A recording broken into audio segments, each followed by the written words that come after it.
Hey guys, Trent here coming at you with another video. So today we'll look at, of course, some sales, but also me processing some stuff and a little yard sale thrift store action. Let's take a look.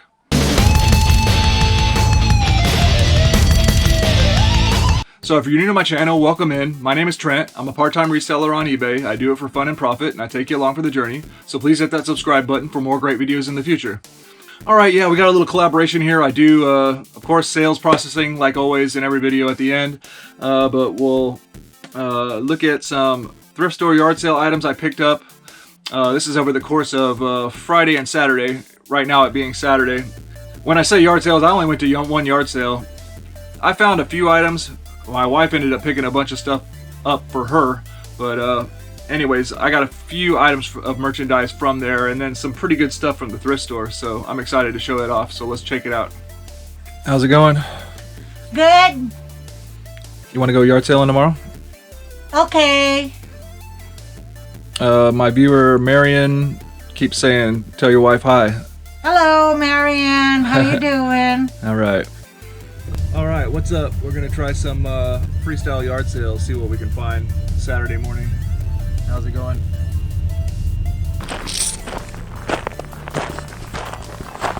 This is the shoes for me for you.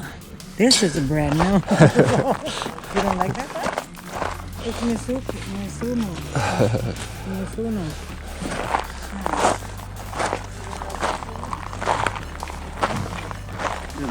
Hey, good morning. How are you? Pleasantly unconscious, thank you for asking.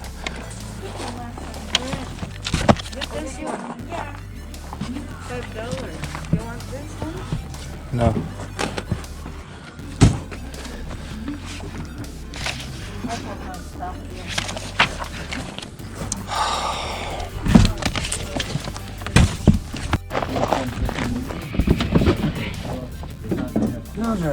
TVDs 50 cents each.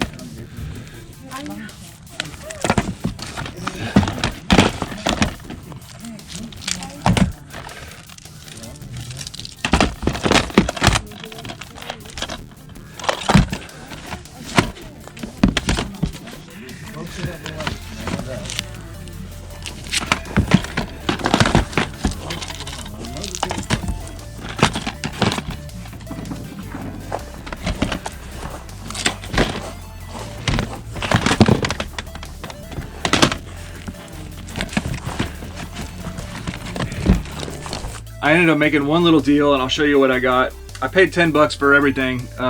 They wanted 10 bucks for these shoes, and then they wanted 50 cents for DVDs. So I ended up paying 10 bucks for everything, which was 6 sealed DVDs. You know, nothing special. $9.99 Walmart DVDs, but for 50 cents, that's fine. Actually, they were thrown in for the $10 shoe bundle here. So we got Shawshank Redemption, Da Vinci Code, Firm, Hotel Rwanda, Dwayne "The Rock" Johnson Game Plan, and Anchorman Special Edition or Legend, unrated uncut version. All new, brand new sealed DVDs. So I think that's okay for 50 cents a piece. I keep saying 50 cents a piece. I got them with these shoes here. I paid $10 for these new in the box cleats, Mizuno cleats. Never used cleats. One thing about these though, they are size 14, so I know these are an item that you'll sit on for a while, probably, but hey, brand new. I gotta be able to sell them for 30, 40 bucks. And I got some 50 cent DVDs thrown in there, so not bad for 10 bucks, not the greatest. So then we dropped into the thrift store and I found some pretty decent stuff and something that I'm really excited about, so let me show you. First off, we got this Emerson DVD VCR combo player. It was $9.95 and I got a 10% discount on that. The model number is EWD2203. I tested it for functionality of being able to eject a disc, play a disc, you know, eject a tape, and I could push play and fast forward on the tape and hear that it's doing something. Same with the CD player or the DVD player. But I'll be able to test it out on my little TV here and confirm that it's good. If it's not, I can return it within 24 hours to the thrift store for my money back. And this model number, I think, is hopefully a $60 to $80 sale, something like that. Of course, it would be nicer if it had the remote, but even without the remote, if this is a nice, clean working unit, it should be a good sale. Then an even better one, I got a beast here. This was $19.95 though, with the 10% discount. This is a Pioneer. Model number is, this is a Pioneer laser karaoke player. Model number CLD V860. So this is able to play CDs and laser discs, or it says CDV. It's some kind of format that obviously for specifically for karaoke. The only thing about this unit is the knobs. Although the knobs work, they don't actually have the knob part, the plastic knobs on them. So that's the only thing wrong with this thing. But for 20 bucks and minus, you know, and a 10% discount minus off of that. This unit sells recent sold comps 150, 160 plus shipping. So even without those knobs, I think I'm fine to put this up for $150 as long as it works. Of course, got to test it. As long as it works, $150 sale, calculated shipping or something like that is what I'm going to try. Nice unit. Again, I tested it in the store. There's 2 trays that have to open. Those open, and I could tell that it was playing discs and stuff like that. Alright, last but not least, it was priced at $69.56 for whatever reason, or 96, $69.96, so $70. I asked the lady, I said, she was one of the managers, I think. I said, hey, can you hook up the price, because I might have to spend a little money on this thing to get it fixed. I probably won't, other than new strings. And she went with 45 bucks. So I got this for 45 bucks, 10% military discount. I got a BC Rich Bronze Series Warlock. So I do play guitar. I don't know if anybody really ever knew that, but it's hard to stay on top of all your hobbies. BC Rich, pretty good brand. One of my favorite brands to play, actually. I've had a guitar like this before a couple times in my life. It is Bronze Series, so Bronze is the most economy version that BC Rich makes, so it's not like I didn't get a spectacular, ridiculous deal or anything like that. If this guitar's cleaned up, I mean, I'd have to look up the model number specifically or the year or something like that if I can. There is a serial number on it, so I might be able to figure something out. But I would estimate if it were cleaned up and working, it would be worth maybe $100. Nothing spectacular, but for me, it's great. Happy to see it. The only thing I gotta see is BC Rich guitars, the way that the strap sits. I think this is going to be the kind of neck I like, because some of them are too long and they have this big Warlock head on them and stuff, and they'll be top heavy. And so if you can imagine, you know, a normal guitar, for me, electric guitar, when you let go of it, it should stay like in this position. But I've had one before where the neck was so heavy it would just start drifting down like this. So we'll see. But anyways, pretty excited about this guy. Not something you see in the thrift store every day. Alright, did a quick thrift run. Not much over there. There was some more of these little TVs, but I tested one of them. DVD player didn't seem to work. There was another one that was a VHS. It was like this, but it had a VHS player in it, but it seemed like it was kind of crappy condition, so I didn't bother with it. But it's kind of exciting to keep seeing these kind of little CRT TVs in the thrift store, because I think that's a potential market right there. Those are some good items. But I found this phone bag. It was $3.95. Has looks like unused phone sets in it. They're Panasonic models. Here's a brand new bass set. This is pretty good for $3.95. 1, 2, 3 handsets and 3 charging cradles. Looks like never used. Plus a little battery pack here. Oh, and even the clips, the belt clips. Nice. That's gonna be a good one for $3.95.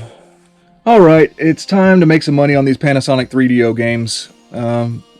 So retelling the story real quick, back in 2007-2008 time period, I was going to thrift stores and picking up any kind of video game related stuff before the craze was on, before people were selling this stuff for ridiculous prices on eBay.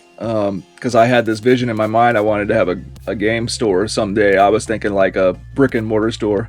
This is before I sold on eBay and stuff. And pretty much pre-YouTube too, I would say, because it was right when YouTube was starting to pick up some steam, you could say. So there wasn't like this big community of video game, video game channels and all that stuff too, retro gaming. So time vaulted this stuff for a long time and pulled it back out. The thing about Panasonic 3DO is, honestly, most of these games suck. They suck, That's one thing about retro video games, is just because something is valuable doesn't mean it's good. And that's the case with Panasonic 3DO. It was a system that almost nobody bought because in the 90s, original retail price for the Panasonic 3DO system was like $700. Which, if you can imagine, because of inflation, that would be like paying, what, like $1,500 for a system today? Something like that. Something crazy. I might be off on the math there, but you get my point. Almost nobody was gonna buy this $700 video game system, and it wasn't even considered to be the best system. Nintendo or Super Nintendo, Sega Genesis. This was during the time of Super Nintendo, Sega Genesis, right before the next generation of consoles came out, like Nintendo 64, PlayStation 2, and all that stuff. So that's what makes it rare and valuable, is because it's pretty obscure. So I have the system. It works great. I'm going to keep it.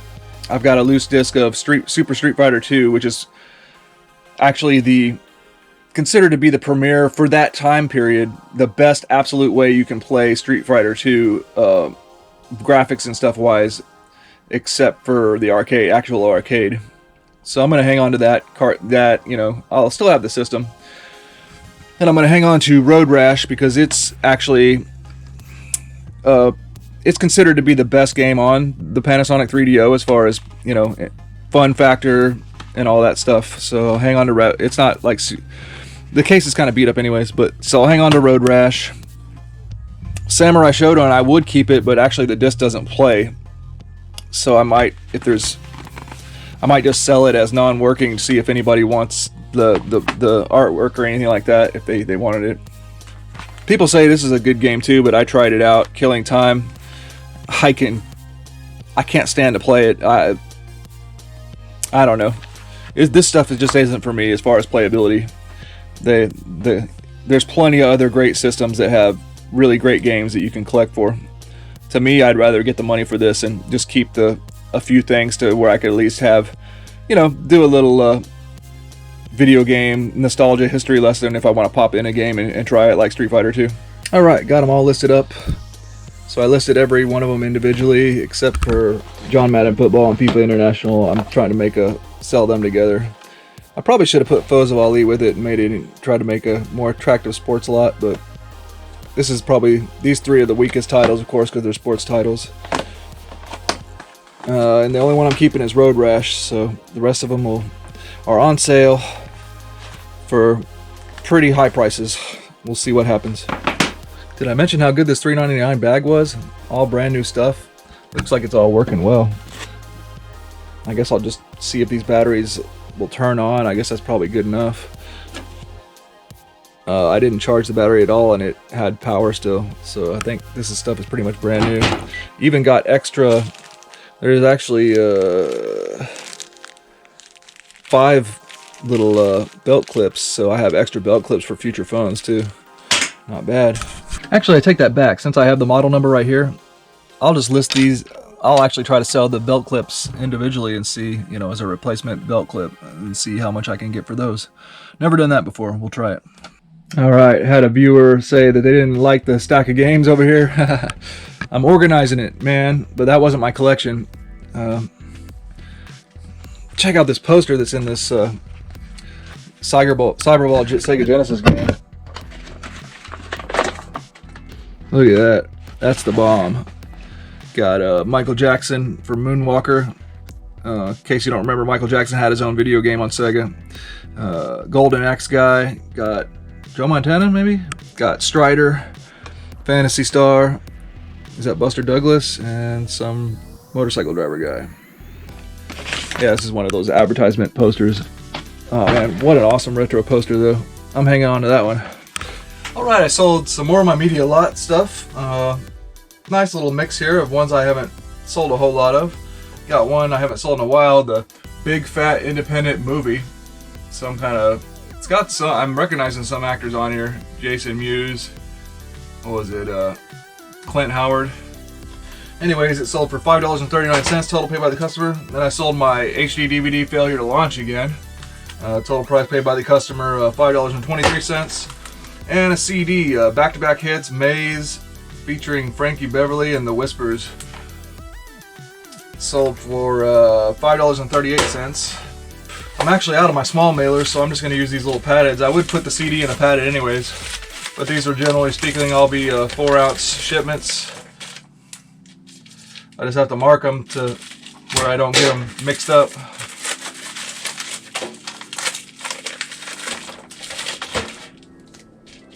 Sold this shirt, another one of my shirts that I just had it and never listed it. Ben Hogan golf shirt, size large. Total price paid by the customer, $13.76. Just getting rid of this guy. I wouldn't recommend necessarily picking them up for resale unless you get them for 50 cents. Which might have been the case, I don't remember. I'm sure I didn't pay hardly anything for it. And I'm just using this mailer because I need to get some smaller mailers. I've ran out of my small sizes of mailers, so in theory my smallest mailer I could have probably put that shirt in there too.